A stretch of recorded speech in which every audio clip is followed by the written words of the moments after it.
Absolutism evolved in East Central Europe roughly at the same time as in the western part of the continent, but it was also accompanied with bloody repression and brutality when it came to the conspiracy of feudal aristocracy, in 1620 in Bohemia and in 1670 in Hungary.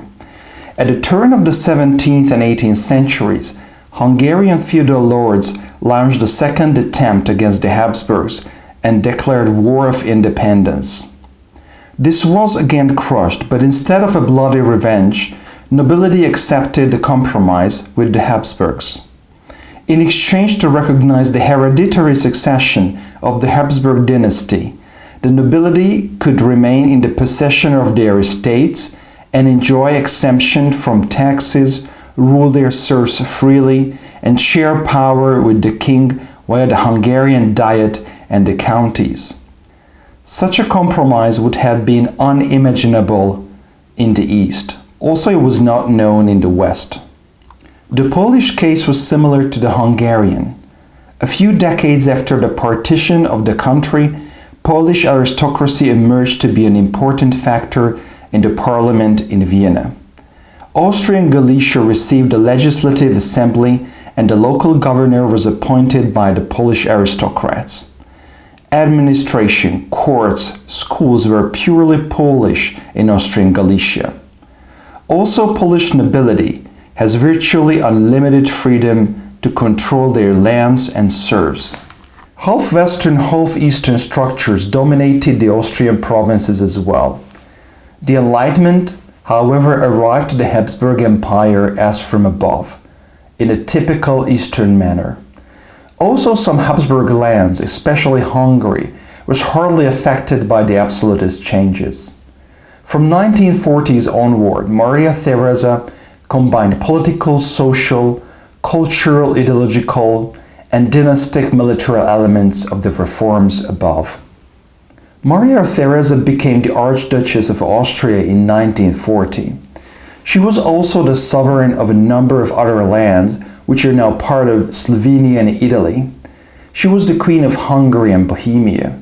She ruled Austrian Netherlands, that is Belgium today, and although she could not hold the title of the Emperor of the Holy Roman Empire as a woman, her husband did. It was problematic to rule this patchwork of lands and countries because administration was inefficient. Each land had its own rules and laws and own diet. Other functions of the government were also exercised on the local level, and central government was not present. This meant that Maria Theresa had income from the royal properties and from indirect taxes and customs. If money was needed for army, war, or other large expenses, this had to be voted by the Diet of each land of the empire as contribution. Hence, extra contributions had to be literally negotiated by the monarch and the Diet. These financial obstacles limited the ability of the monarch to play the role of a great power. To overcome this, Charles VI, Maria Theresa's father, already implemented some necessary reforms. But the real trigger to modernize the Habsburg Empire came from the lost War of Austrian Succession between 1740 and 48. During that war, Frederick II, the Great of Prussia, seized mineral-rich Lower Silesia, which greatly helped the Prussians to emerge as an important military power and fueled German unification in the following century. From 1749 to 1756, a burst of reform and centralization changed the Habsburg Empire. Centrally directed and standardized state service was established. Bureaucratic norms were followed, which replaced functions of the provincial oligarchy and aristocracy. Also, patriotism and state identity was established, combined with the terminologies of the general good, something that was good for the entire society, instead waiting for the Almighty and the Catholic Church to proclaim that was good.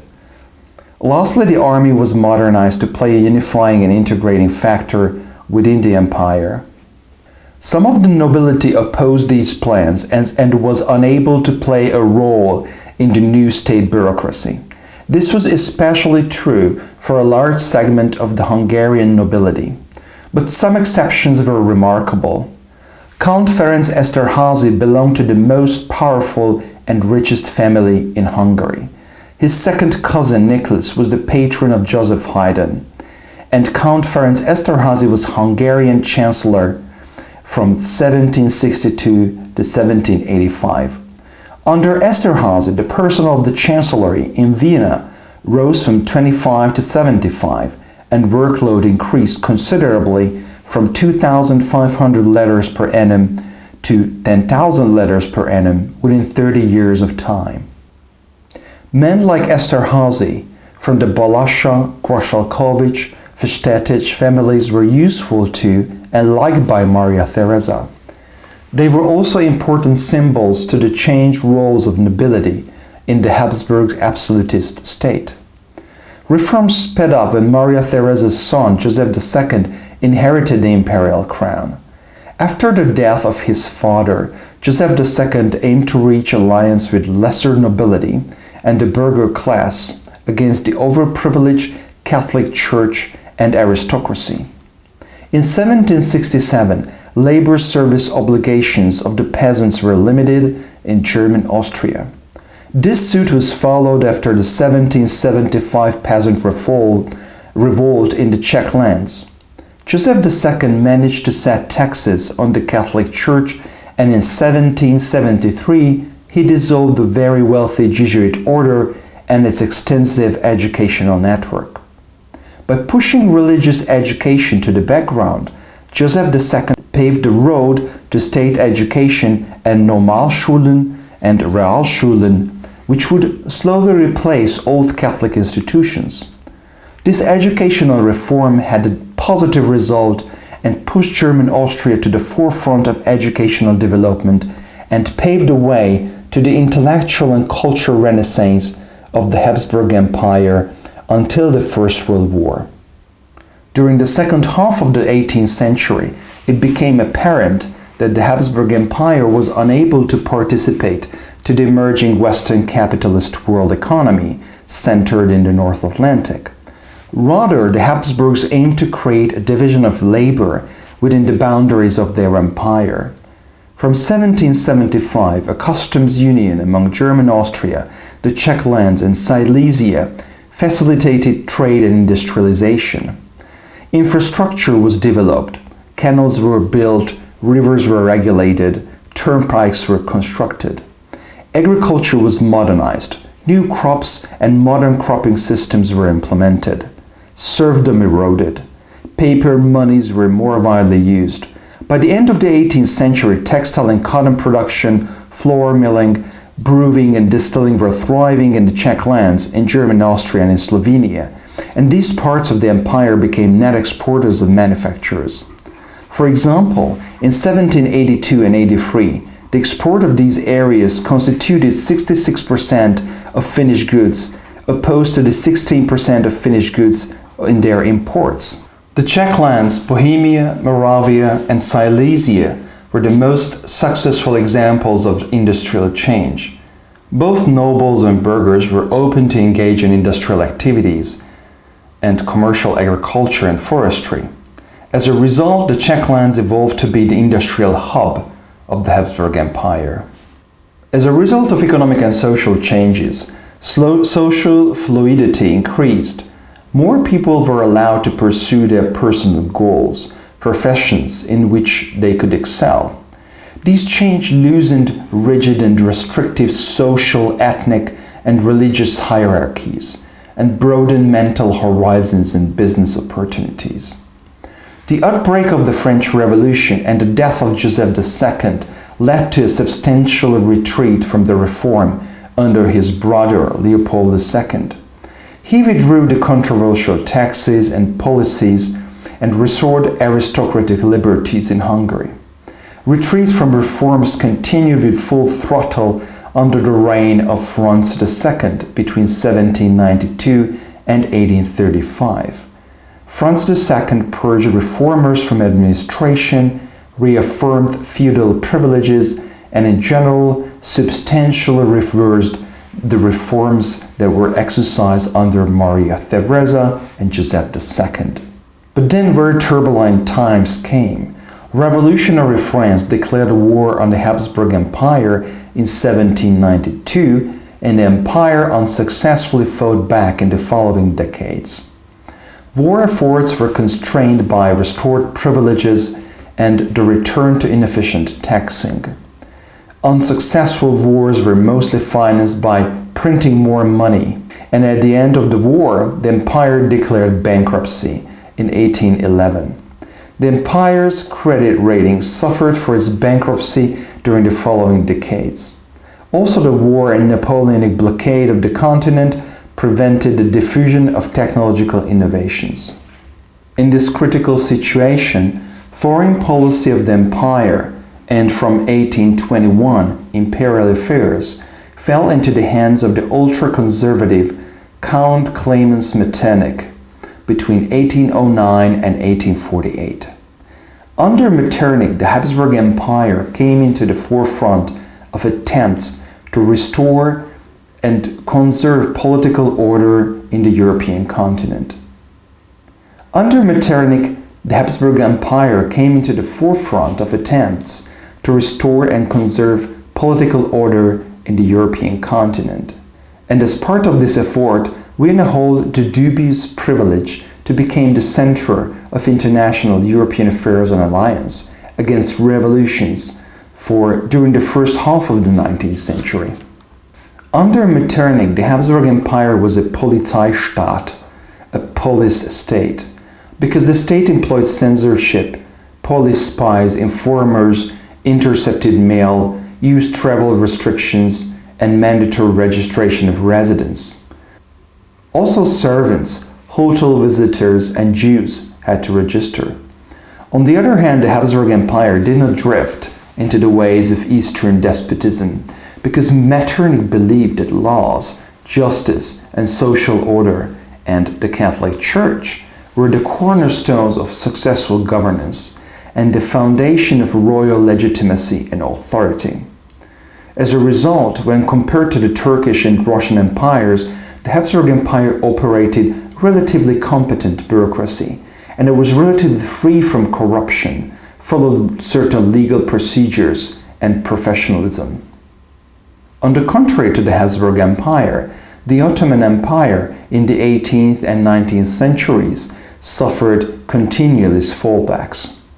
Following the failure of the Second Ottoman siege of Vienna in 1683, the Habsburgs launched a major counter-offensive and defeated the Turkish Empire in major attacks. The Peace Treaty of Karlowitz in 1699 marked a decisive turning point. The Habsburg gained control over Hungary, Croatia, and Transylvania.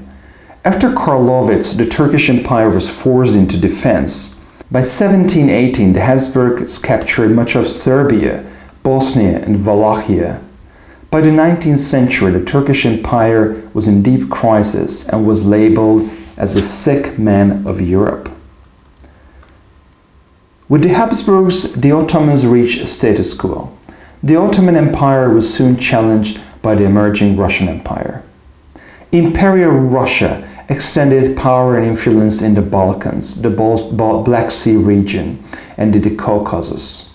Also, it supported Orthodox Slav Christians in Montenegro, Serbia, and Bulgaria. Russia repeatedly defeated the outdated Ottoman army in the 18th and 19th centuries and gained control of Crimea and the Black Sea by 1782 and 83, the northern part of Azerbaijan in 1806, eastern part of Moldavia, Armenia later in the 19th century. A Russian and British military intervention secured Greek independence in the late 1820s. This was followed by half a century later with the independence of Serbia, Montenegro, and Romania. One of the explanations of the decline of the Ottoman Empire is a cultural theory shared by Bernard Lewis, Peter Mansfield, and others. This theory suggests that after the Ottoman Empire conquered the Arab Muslim heartlands in the early 16th century, the influence of Sunni Muslim orthodoxy began to grow, and this led to the more rigid decision-making processes and failure to carry out institutional reforms and to include new influences and knowledge in education and decision-making. According to Eric Jones and other historians, the Ottoman Empire overextended and became unsustainable. This theory suggests that the Ottoman Empire was fueled by plunder and territorial expansion, and when expansion came to halt, it caused severe economic and social stress. According to Paul Kennedy, by the late 16th century, the Ottoman Empire showed signs of overextension, and to keep huge stationed army and navy running was becoming a huge economic burden under the Sultan Suleiman the Magnificent during the 16th century.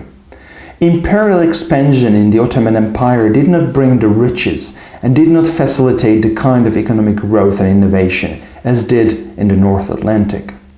According to Kennedy, the Ottoman Empire continuously raped the frontier, which brought the riches in the 16th century. This method stopped working as the frontier areas became increasingly depopulated. Innovation and technology changed warfare in Europe in the 17th century. Effective forms of military organization included now professional infantry and artillery. The traditional Ottoman cavalry and infantry could not compete with the new forms of military man in Europe. New effective technology was also highly expensive, and the stagnating Ottoman Empire was not able to keep up with the costs. As a result, the Ottomans became the prisoners of their past.